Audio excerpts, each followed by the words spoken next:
Well, hello everyone. Thanks for joining another session of Doc Talk today. We've got a special guest. We have Mark Reedenauer. Did I pronounce that, Reedenauer. Mark? Hey, I almost did it. Almost did it. Yeah, it's Names all are right. not. I got that butchered many times in school, so it's okay. Yeah, it's like my It's like first name. Same. how many books can you read an hour? Read an hour. A good one. Good one. Mark is the president of and the executive director of the National Marine Electronics Association, known as NMEA.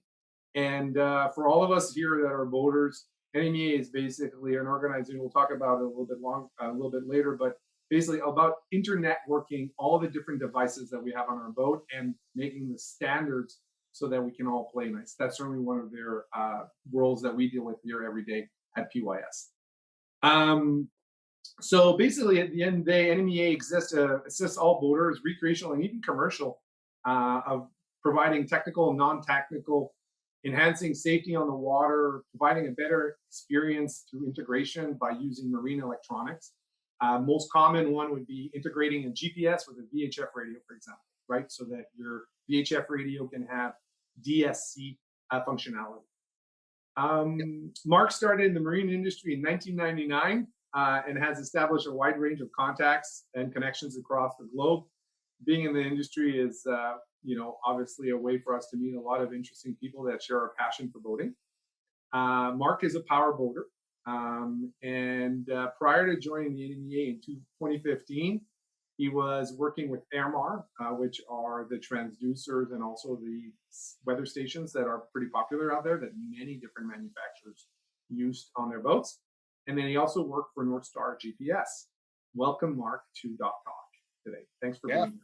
thanks. I'm excited to be here. Excited to talk to the folks up in the BC area. I always like coming up to that area, going to the Vancouver Boat Show, exhibiting there, because I swear that the boaters up there are more technical than anywhere in the United States. They use their electronics, they ask technical questions, so it's really cool.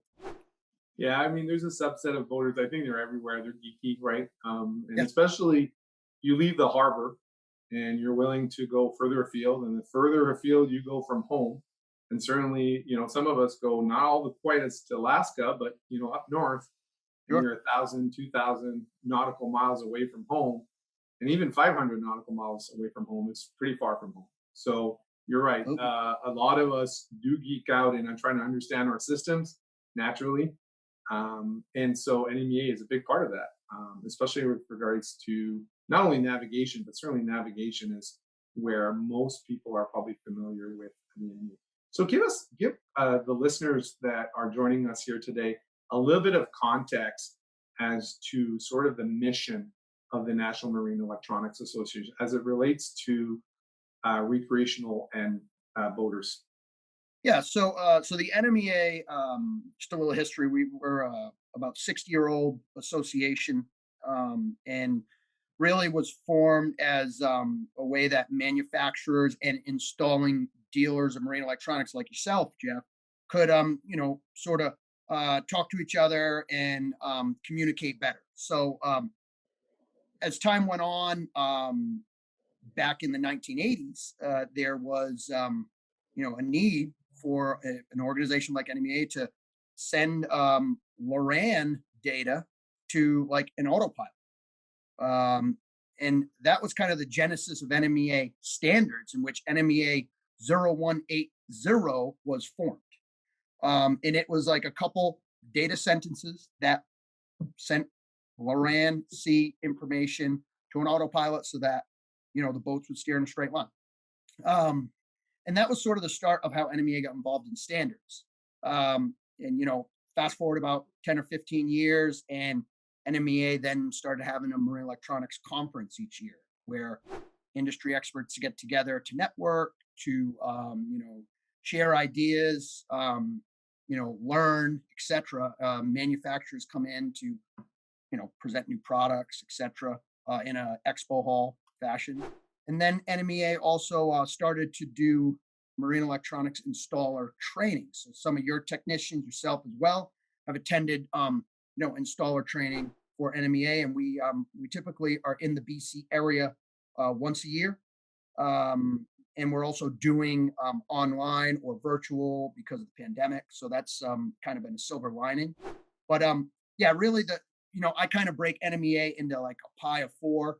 We do standards, which we'll talk about a bit in later. We have membership.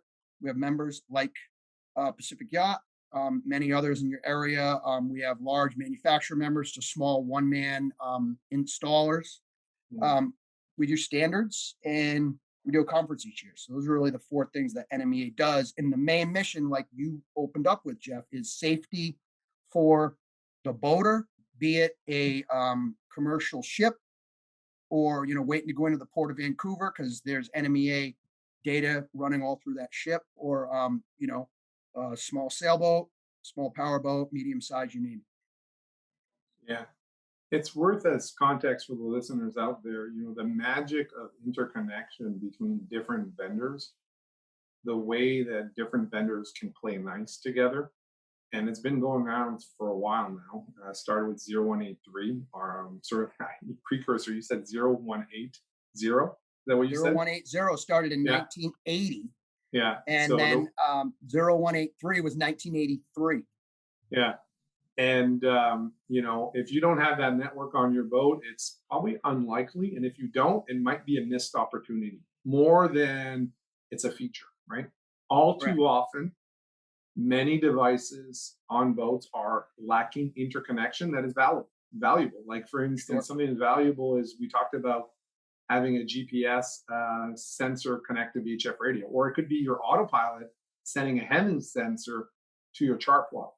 Those are two prime examples, but then it goes further. NMEA has gone way beyond just those sentences, and we'll talk about that. So Mark, tell us a little bit about, so 0183 is sort of not any to any, it's point to multi-point, one talker to a few listeners, not endless listeners. Correct. It's a little bit like you and I are talking right now. I compare it Yes. a little bit to human conversation. You can't have two talkers talk at once. A talker talks to only a listener, and vice versa, so that Correct. you can't obviously have any sort of crosstalk. So there's channels for different communications is the way that I see it. How would you describe 0183 for the listeners out there? Yeah, I would describe it very similar. Serial data communication. Kind of like almost point to point. You have your VHF radio, you got the red button DSC.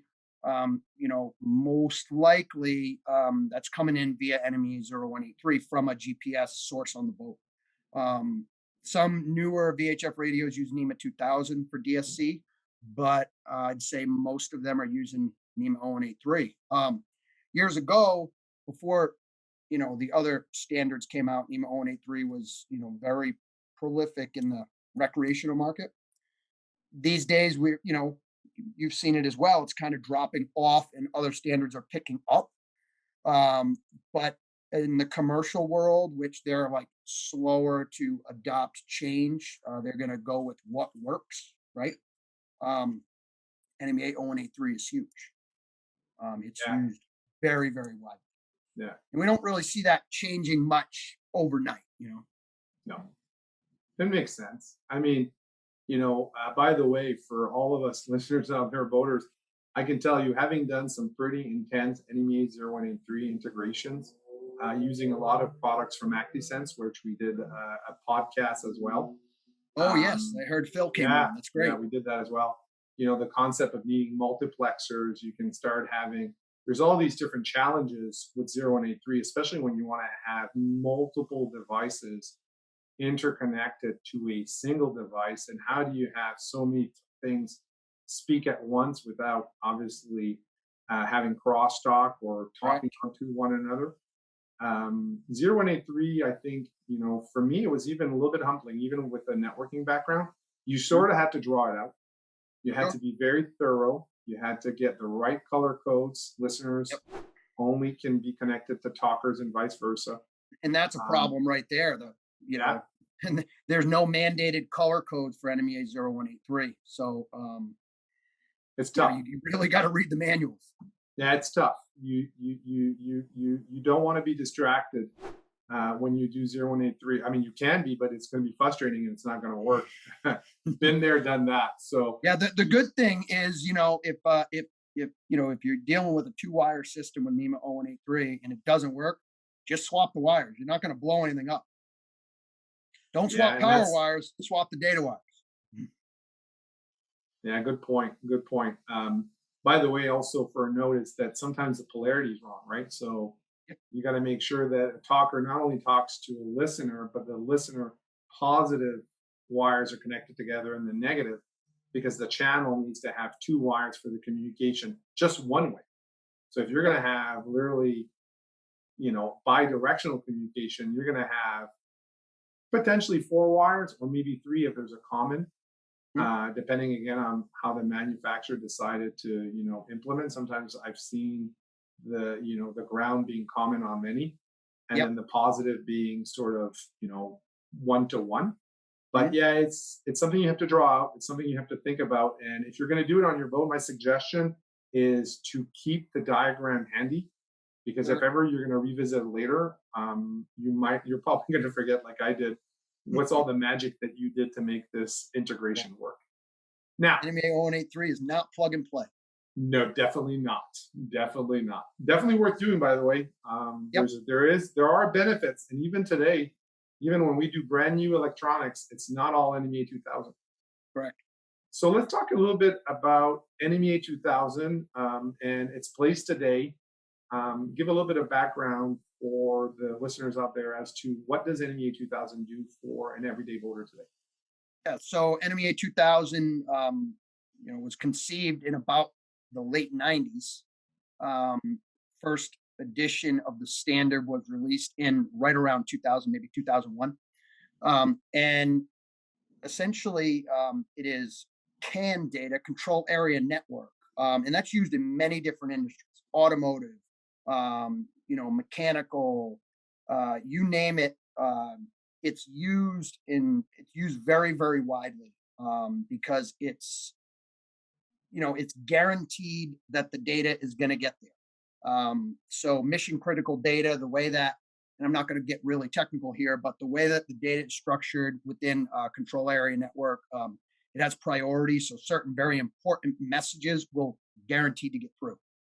So NMEA was licensed by the Society of Automotive Engineers, SAE, a set of PGN numbers. And we were licensed it for the marine industry group. So there's like the agriculture group, the automotive, you know, industrial, you name it. There's a bunch of them. But so we were licensed to develop PGNs for the marine industry group. And really, NMEA 2000 is, you know, using a plug and play style cabling system for the most part, um, in which now we've taken the messages that are within NMEA 0183, like DSC, depth, GPS information, wind information, and NMEA has created messages to run on the CAN side or NMEA 2000 side. Um, and that's what a lot of you boaters now have on your boat. And a lot of people have it there in the background and they don't even know it's there. It's just working. A lot of those numbers you see on your MFD or on your digital gauges, the way that's getting from point A to point B is most of the time NMEA 2000. Yeah. The one thing, as you bring a good point, is also the throughput or the speed at which NMEAs 2000 can share data amongst, and it's more any to any. For people in the room, like listening in, think about the concept of having any device being able to talk to any other device, and that this CAN network, this NMEA 2000, avoids these collisions as much as possible, so that priority items, mission critical data, is going to get priority over information that, you know what, you could wait another second for getting that information. If there's a lot of devices on the network and a lot of devices are talking, there's going to be an order to which devices are going to get priority, so they make sure that that information gets to our screens. Correct. It's worth, yeah, go ahead. And when the NMEA Standards Committee designs or develops PGNs, new PGNs that get requested by manufacturers, a priority is assigned to it. So, for instance, any heading information, GPS information, DSC information, that is like a high priority. That's like a 1 or a 2. But as we get lower down, let's say it's entertainment, controlling a stereo, because you can do that through NEMA 2000. Well, that's going to be like a lower priority, like a 6 or a 7, because yes, you can wait a couple seconds. But the other critical, mission critical data is guaranteed delivery with no collision. Yeah. And that, by the way, these networks are getting more and more obviously busy. We all, as voters, are adding more and more stuff. And one of the big challenges that we had on 0183 was high speed 0183 for AIS information. AIS information takes a lot of data because you're sharing not only things about your boat, but you're sharing everything about all the boats that your receiver is able to see onto the network, and sharing that with different MFDs, which are displays. Some people call them chart plotters now. And so the NMEA 2000, you don't have to worry about setting the speed of the port, which was a challenge before for troubleshooting. Saying, oh, is this 4800, which is low speed, or is it a high speed port? Making sure that both ports were speaking at the same speed. Sometimes, you do a reset on a device and then it would go default, and now suddenly you're losing your AIS targets on your chart plotter. That's pretty important, So NMEA 2000 goes around that. There is you use a word, and I like it. You called it plug and play, but then you sort of almost put a little bit of a caveat there with regards to the connections. I did. Can you explain a little bit more to that? I feel like I know where this is going, but I think it's worth talking to everyone that's listening, especially if we're going to tackle NMEA 2000 installations. Within the NMEA 2000 standard, there is a connector, a recommended connector. It's a connector that probably, Jeff, I know you have it in your head right now. You probably have one micro C. Micro C, yes, sir. It's a 5-pin, and it's now widely adopted in the industry. However, back when NMEA 2000 first came out, one of the I guess pitfalls, or call it a mistake, that NMEA didn't do is we didn't mandate the connector. We didn't require it in standard to certify a product with that connector. It could be like an adapter to, or a different style connector, and that's that takes the plug and play out. And I know you've ran into it many a times, and I purposely don't mention manufacturers or anything, but I think some of you people listening probably are saying, oh, well, that's why this connector on this unit didn't plug right in, or etc. So the good thing is, now that the standard is about 20 years old, and the next revision of the standard, we are requiring that micro C connector. It's almost like we don't need to require it anymore, because every manufacturer has essentially adopted it. All the major MFD manufacturers, the sensor manufacturers, you name it, they have it now. But there was some pain there at the early stages, which kind of cut down the plug and play of NEMA 2000. But I think we're beyond that. Yeah. The other thing too, having troubleshoot too many of these network problems, and mind you, for the listeners out there, it's never really an issue with the technology or the protocol. I mean, of course, there's exceptions, and I might not know all of the exceptions, but generally the challenge is installation problems, and where people simply start plugging in things wherever they have an open port. Like all too often, when we're seeing a problem on an NMEA 2000 network, it's going to be more than 2 resistors. Sure. People see resistors as almost a plug to protect an empty sort of port that's available. So, if you're tackling an NMEA 2000 installation, my advice that I tell my own technicians and for any boater out there that cares to listen is draw it out. Do Yes. not attempt to just improvise an NMEA 2000 installation. Now you can, and of course, if you've done it 100 times, 1,000 times, you can probably do it in your sleep, and you've got so much experience that it's not going to be a problem. But for the rest of us that didn't do it 100 times or 50 times, or and you're doing it once or twice, Yep. strongly encourage every one of you to draw it out so that you know where all the drops are, where the Yes. interconnection points are going to be.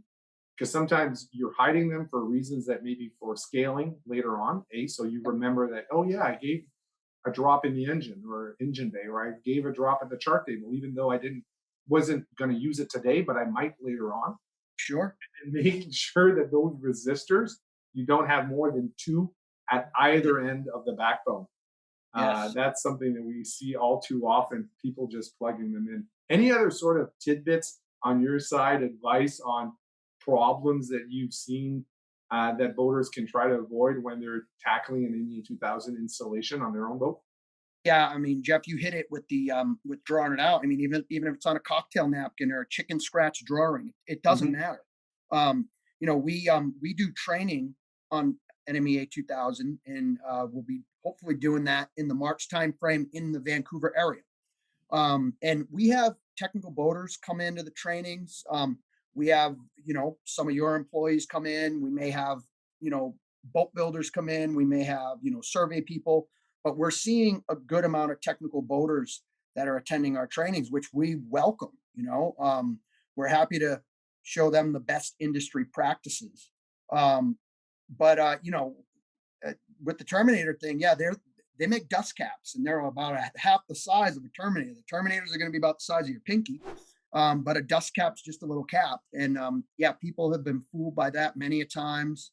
Um, the other thing to look out for is uncertified products. Mm. There's a certification program built around NMEA 2000, in which manufacturers must certify their products through NMEA. So what that does is that like ensures that it's going to play nicely on the network. And there used to be more uncertified products out there. Now, honestly, the industry kind of self polices itself, in which, if there's an issue, right, and someone goes to a boat, troubleshoots it, well, they may say, well, this product's causing a problem, or they may put, like an ActiSense network analyzer or a Maritron network analyzer on the backbone, and they can find these things out, and then they may call us and say, hey, is this certified? Or end users or you can go on the NMEA website and we list all the certified products. So we're not saying that it's going to solve every issue if it's certified, but it will assure that it's going to play nicely on the network for the most part. When you get into really complex systems, there's more configuration involved, as you know. So, that's why I kind of use that plug and play term loosely. If it's a 10-meter boat, and you're putting, 5 NEMA 2000 devices on it, transducer, chart plotter, GPS antenna, wind sensor, pretty pretty much going to work right out of the gate. But if you're putting, 30 devices on a, 30, 40-meter boat, something like that, it gets it can get you definitely want a professional installing that, setting it up, things like that.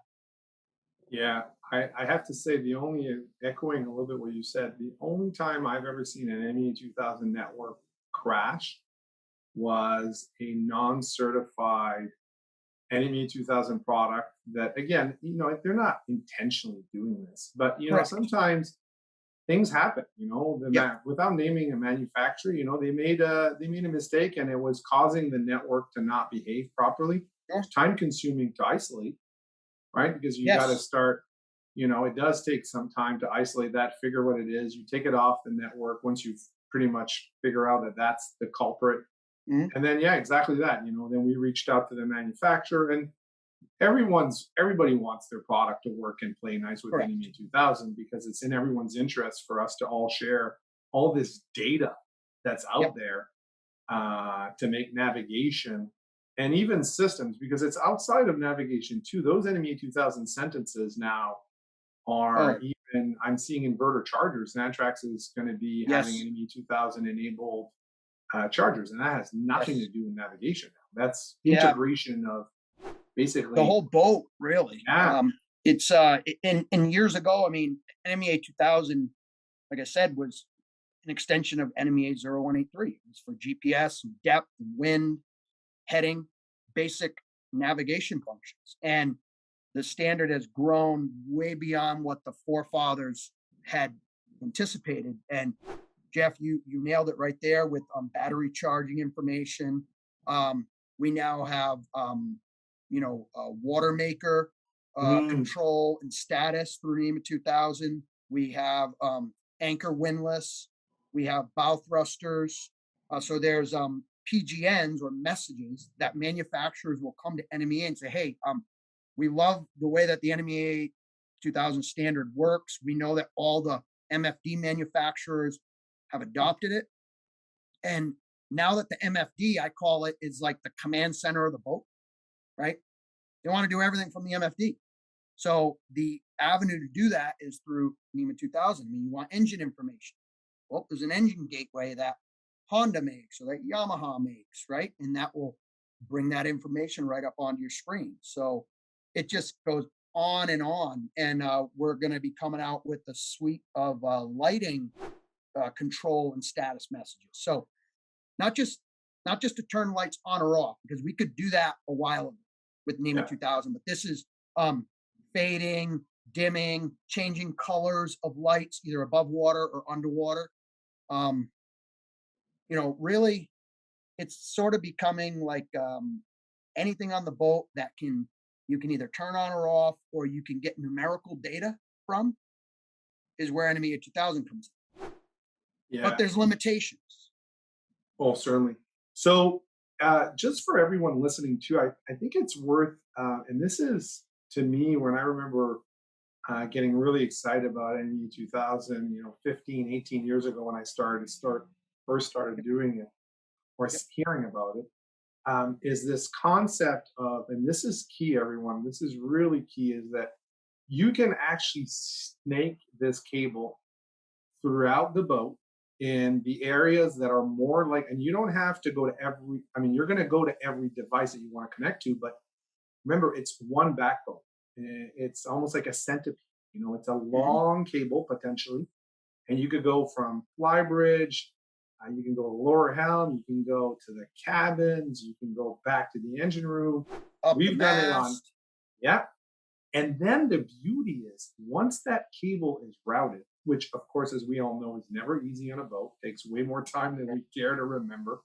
Once it's done, you never have to run another cable from, let's say, the engine room all the way up to the flybridge every time you want to add a sensor, like even a smoke detector, a Right. heat temperature sensor in the engine room, an Hmm. exhaust temp, whatever it is. Now, instead of, and this is, I think, the beauty is the scalability of the network without Yes. having these hub and spoke, which most of our boats were built like that before, right? Yep. Everything, the spokes were these endpoints throughout a boat. And you could literally have bundles of wire. I'm talking many boats, like Yes. inches in diameters from the engine Yes. room to the house. And now in this Yes. case, NME 2000, what's so beautiful is now you've got one cable that's carrying all that information. And as you add more and more sensors, for whatever the reason is, and not all at once, over Yep. time, Over time. yeah, you don't have to run the cable back all the way back to an MFD.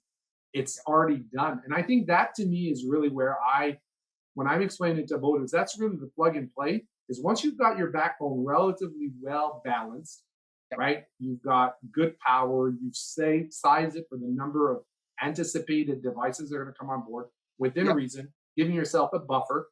Yep. Then you can start literally having the magic of plug and play and adding a new device in the engine room, putting a new drop cable in, and then suddenly that thing just shows up on your chart plotter.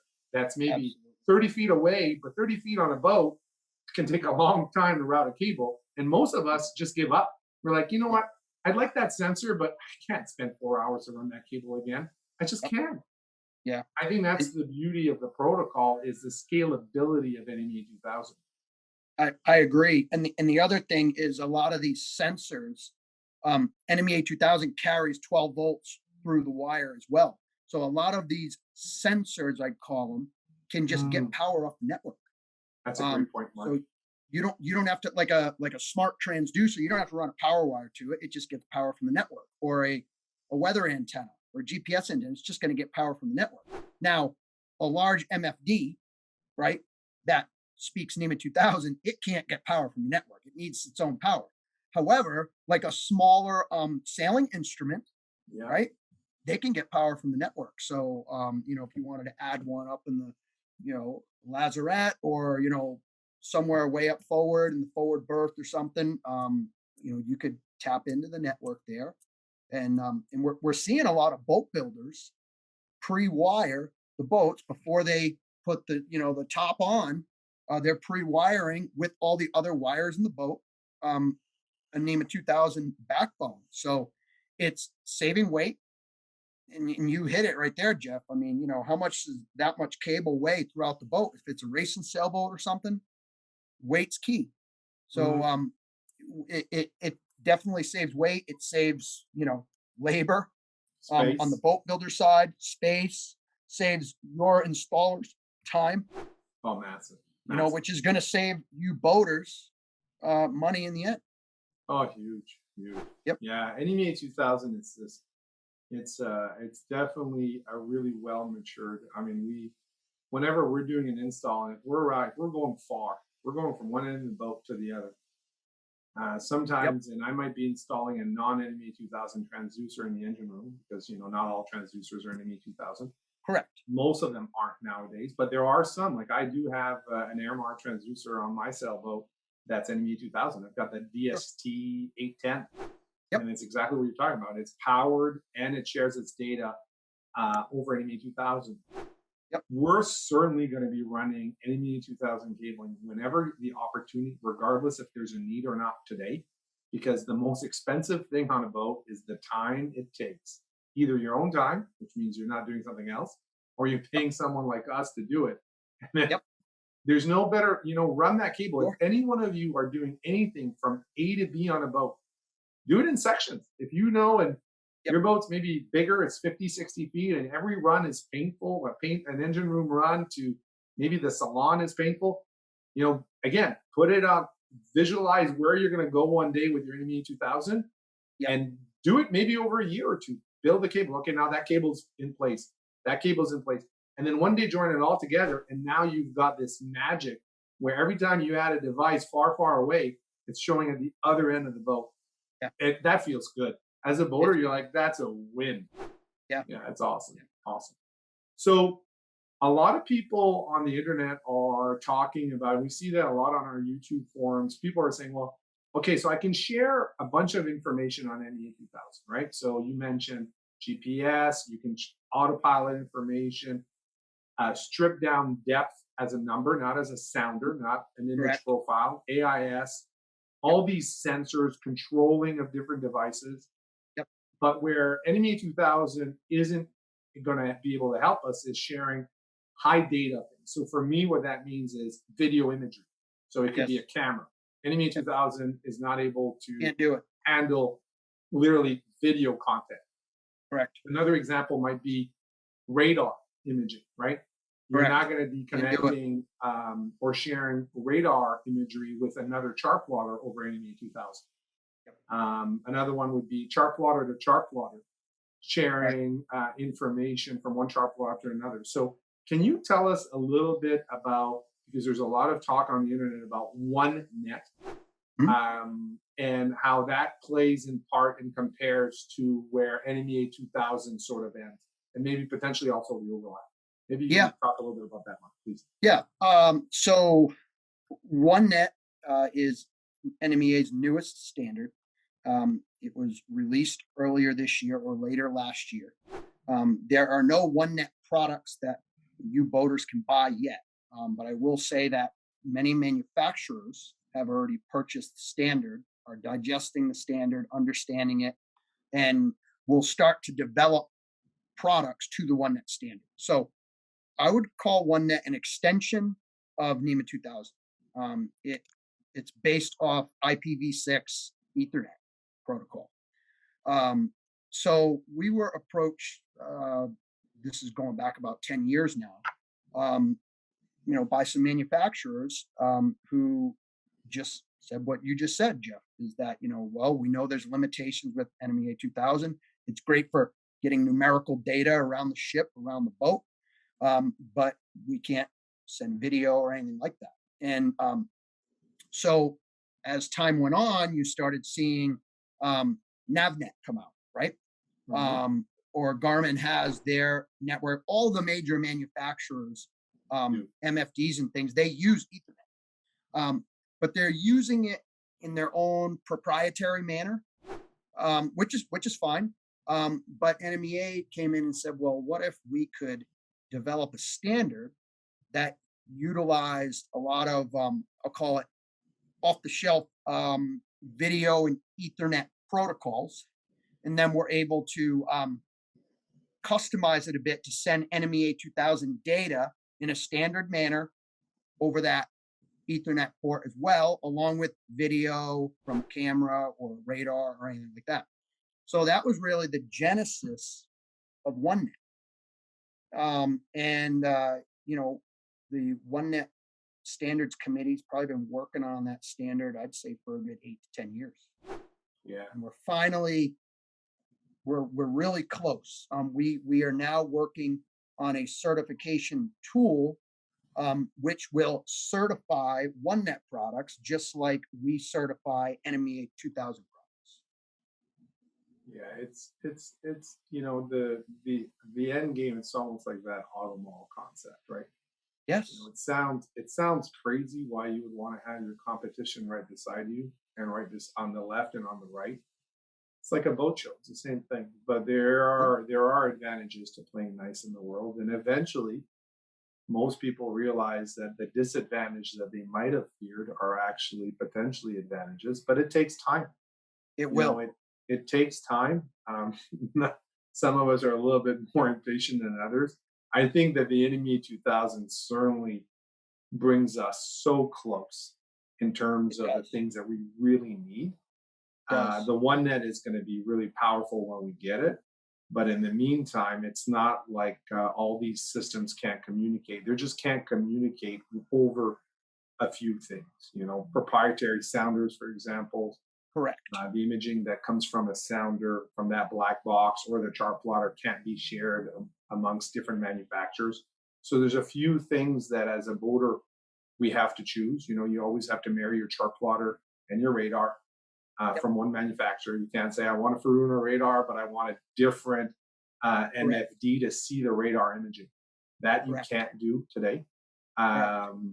That's not possible. But everything else, in terms of playing nice, all the manufacturers, you're right. I mean, it took a while, but you were getting pretty close. I mean, it sounds like everyone's being very civil nowadays. There's still Yes. a few legacy products here and here, but it's not as confusing as it was at the outset when people didn't really understand why the connectors were different, why they had Correct. different terminology. Nowadays, you know what? People are just, oh, you just need that pigtail, you just need an adapter. It doesn't confuse as many of us as it did, I think, when the adoption was basically lower. And now with Yep. the adoption being higher, I think most people aren't sort of stumped by that anymore. Yeah.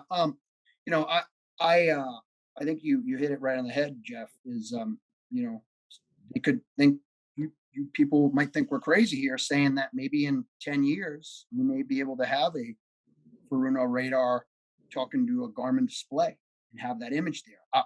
I don't know. I mean, OneNet will provide manufacturers the capability to do that. Mm. It'll provide manufacturers the capability to, plug in from a video sounder, right, and go to another MFD. I mean, Ethernet's everywhere, right? Um, People kind of want. I say that people want what they have in their homes. They want it on their boat. And so if you can plug it in, and you get Wi-Fi, right? They want that information. So it's really OneNet. would be, kind of like the IoT, Internet of Things of marine in a way, in which Yeah. we're seeing more commercial marine companies be willing to sort of share their, let's call it, radar data or anything, on these larger ships and things, as opposed to like the recreational marine companies right now. So that's why I think it will take time for things like that. But when you say cameras, I mean, yeah, OneNet's prime for that. You get an Yeah. IP camera, plug it into a OneNet network, on the boat. And for you listeners here that are tuned in, a OneNet network is essentially an Ethernet network on your boat. We didn't try to reinvent the wheel and create some new type of Ethernet network. Everything goes to a switch. Okay. It's not a bus system like NMEA 2000. It's more of a centralized switch setup like a traditional network would be set up in your house, in your office. Yeah. The one thing that we do have is we are using a X-coded M12 connector for like exposed environments. So it kind Oh, of looks like a NEMA 2000 connector. It's a waterproof Ethernet connector. So if you had a sensor or something that was going to be outside, we'd require that as a connection. But if you're in a like an enclosed cavity, is what the standard calls it. An enclosed cavity could be something this big, or it could be something this big, right? I mean, the inside of your boat could be an enclosed cavity, right? yeah. So it's just standard RJ45 connections.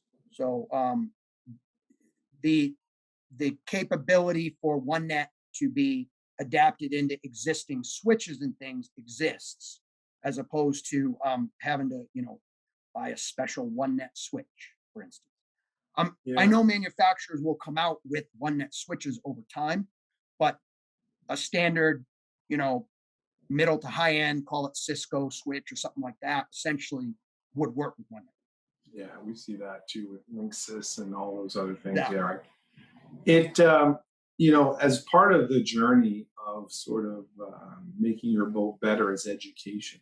And I think while we're talking here, Mark, I think the point for all the listeners out there, regardless of your technical aptitude, is the first step is to learn about something yep, before you do. And Mark mentioned this at the beginning about training, and that's it's one thing is making sure that everyone plays nice and setting the rules so that everyone plays nice. And I think that's my mind is sort of like, well, how are we going to talk? Our parents teach us yep, that, and we learn it from seeing other people talk. And different cultures have different way of talking. yep, In French, we will talk about on top of each other at the same time, and it's different in English. We have pauses, and every culture has obviously different. Now, the good news is NMEA does all that and puts that into context of how do you behave nicely together. But further, I think it's important to spend a little bit of time about the education part because it's one thing to create yep, a standard, but it's another one also to make sure to educate everyone so that they understand how it works, learn yep, about it, and then deploy it properly. Because most of the time, unfortunately, as installers, and even myself, I remember doing it, we blame others for our problems. sure, And the reality is, most of the time, I do this with my techs all the time. I'm like, have you looked really at what you did? Like, sure, forget blaming all the manufacturers, blame everything. yep, What is it? Show me what you did on that boat. Tell me how is it connected? What did you do for wiring? What's the voltage drop yep. looking at? Take your time. And I think, can you tell me a little bit about this play that NMEA 2000, NMEA in general is doing for education in the marine world for Yeah, all different facets? Like what the learning part, I think, is a big part of your organization. it is. And our training has really excelled as a result of the pandemic. Fortunately or unfortunately, because we've been able to reach more people around the world. Um, Typically, NMEA, we would come to a hotel or a trade show area, and we would do, 4 days, 3 days of training.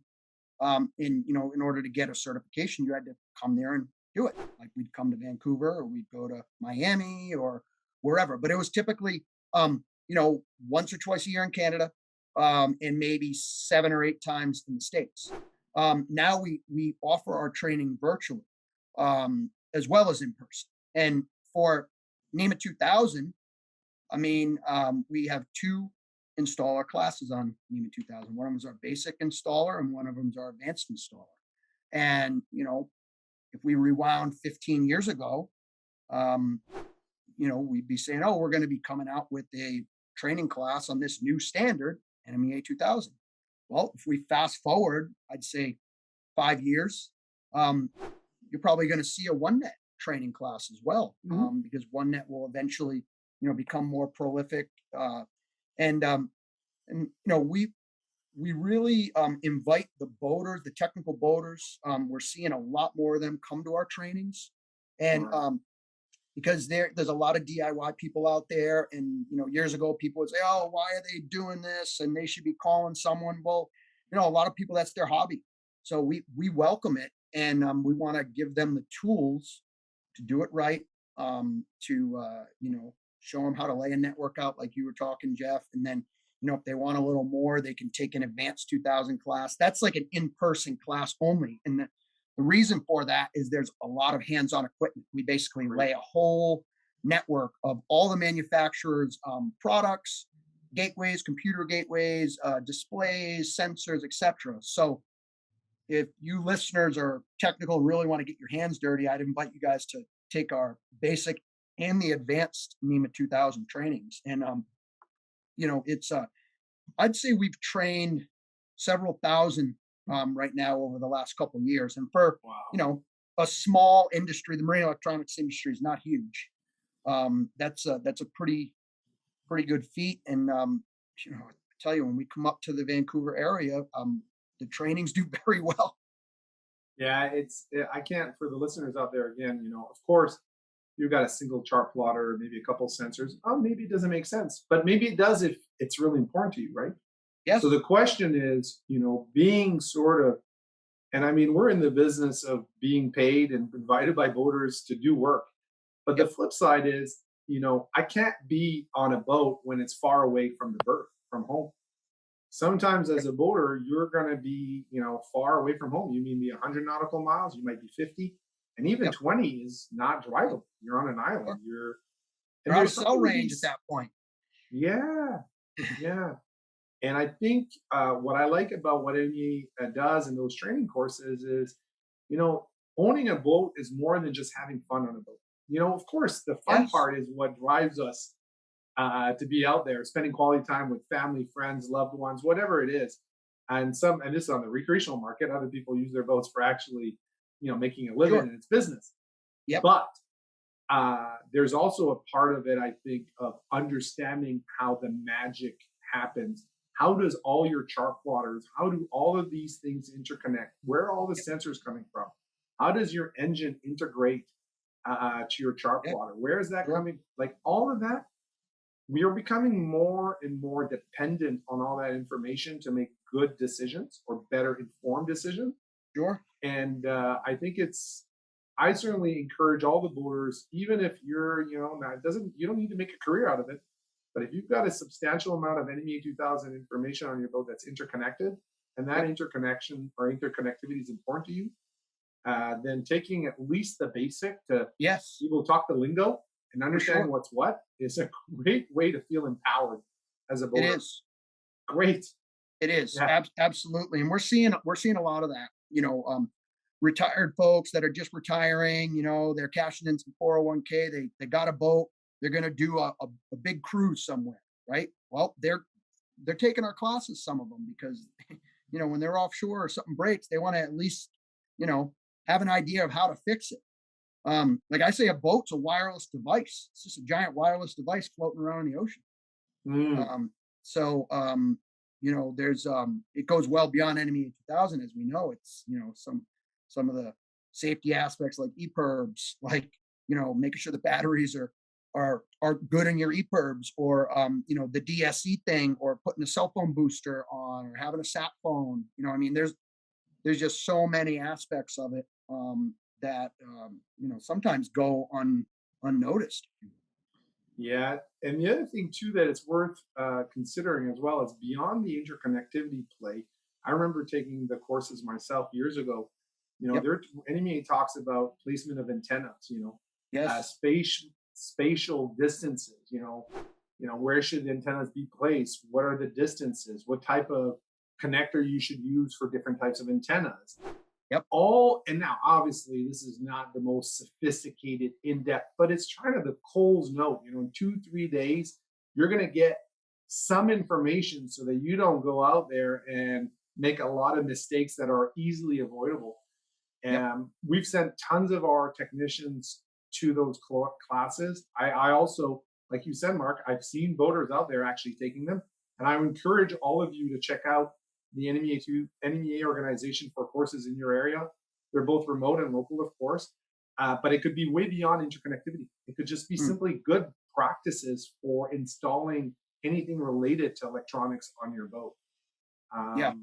Because we got to do it right. I mean, we're all dependent. Yes. I've got charts on my boat, and yes, they're updated, but they're in my chart table. That being said, I've come to be not extremely dependent, but certainly I appreciate the I guess the ease at which I can have information Yep. almost like a god device in front of me as I'm navigating, having a radar overlay, AIS targets show up, sounder, imaging on either side, Pretty VHF wild. connectivity, all of that, like just incredible sort of dream world. Yeah. All of that is possible because manufacturers are playing nice Yes. and the installations are done, you know, to best common practices. Yeah. Yeah. Absolutely. Um, any advice on from your perspective in closing for boaters out there that have an NEA or want to have integration on their boat or want to know more? What's the best course for those boaters to educate and learn about what's going on? What's your take on that, Mark? Um, yeah, I mean the NMEA website. There's information there. Depending on how technical someone wants to get, right? Yeah.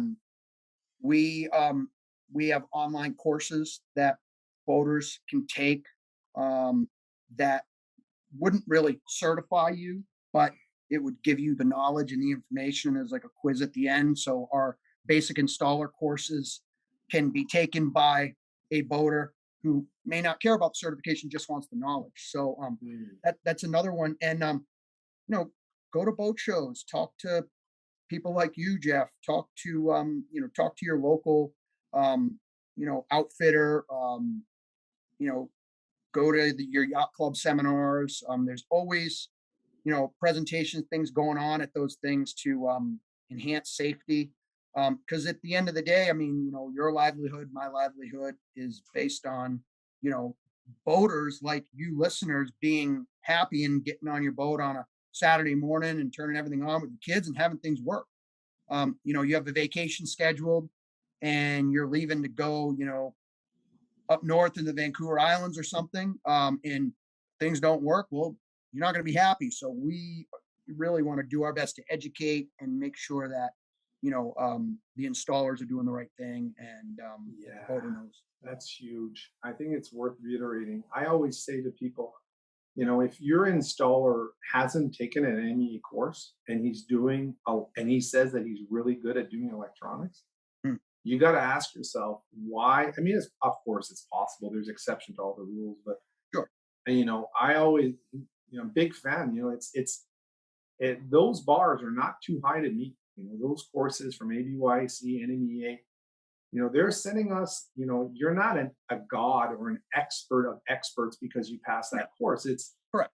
It's important to all of us should know that it's not impossible to meet that bar. And if you haven't met that bar, that's not impossible. Then why not?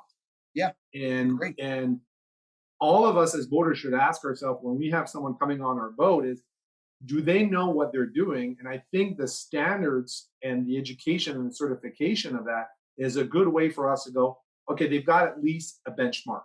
Yeah. They've met at least a minimum of knowledge Yes. and they've For sure. invested in their careers so that they don't waste your time and their time trying to solve something that could have been easily avoided if they Yes. would have learned before they do. Yeah, Um, and the NMEA website lists all the certified individuals. So you could go on our website and search that out. You'll find them that's in good. your area, things like that. Yeah. What's the future for NMEA? What are the big things that, what are things that are unconquered or things where the organization is going for voters out there that Um, are listening? well, I mean, OneNet's definitely part of the future for sure. Um, I will say NMEA 2000 or NMEA 0183, they're not going away. Some people may think that OneNet will replace NMEA 2000. It won't. It'll just complement Mm. it. So envision NMEA 2000 just carrying on, and OneNet just being like a subset of it, which, like we talked about, you can transfer video data and things like that. One of the challenges I think we face, in which NMEA and ABYC are trying to grab it by the horns, is getting younger technicians, installers into our industry. So, Yeah. we're trying to make some inroads there, working with local trade schools around the country. We work with Quadrant Marine up in your neck of the woods, and that's a challenge that I think every industry is facing now.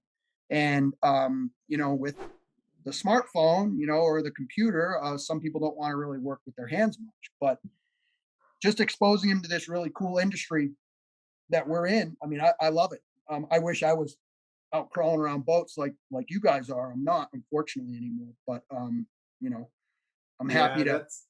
that's a common challenge we have. I mean, there's very few things that are as rewarding as getting a system working properly and the clients coming back, and saying, "Man, did I have an amazing vacation?" Again with my family, my friends, my loved ones, and things worked. There's a huge sense of satisfaction that comes from being of service and helping someone else. And that's part of, that's the career of the voting world, is you're helping voters in a way that they need. Everybody wants it to work, right? And so some of us don't have the time to do it ourselves, or maybe the knowledge, and you delegate. Some other people are going to do it themselves because they have the time and the knowledge. It's up to all of us to decide where we're going to invest our time on our votes. But having more and more people come in the industry, and especially when you consider how more complicated it's getting, with every passing year, it might not look very different one year to the next, but within 5 years or 10, forget 20, Yeah, within 10 years, I mean, the within industry 10. has gone leaps and bounds. And I think that's where it's complicated enough that if you want to, and I get this all the time from people around the world saying, "Jeff, I want to get in the industry." I tell them, "Listen, it's such a fascinating world because it's only getting harder, and eventually you end up having all this information, and you're able to solve all these problems, and you feel good. It feels good to be able to get a boat back out, or solve a problem that no one else has solved. We all get a sense like, yeah, I did that." And that's, I think, what's the beauty of this world, is it's getting more and more complicated. And as it gets more and more complicated, more people need, the select few that have the information, the experience, and have seen enough that they're able to narrow down where the issue lies, resolve it, and then move on to something else. And I think those are the wins that I get excited about. I'm like, good job. Yes, you figured it out. Nobody's been able to figure it out for a while. You caught that, and it's humbling. Sometimes it's our own mistakes, sometimes the mistakes of someone else. But as long as the boat gets back on the water, that's where the voters are just so thankful. And it's so rewarding, so rewarding. That's Yep. why I do it for sure, Yep. 100%. Oh, absolutely. You Yeah. nailed it. All right. Any closing remarks for the voters out there on your side, Mark? Just hopefully NMEA will be exhibiting at the Vancouver Boat Show. If the Vancouver Boat Show happens in the February 2022 timeframe.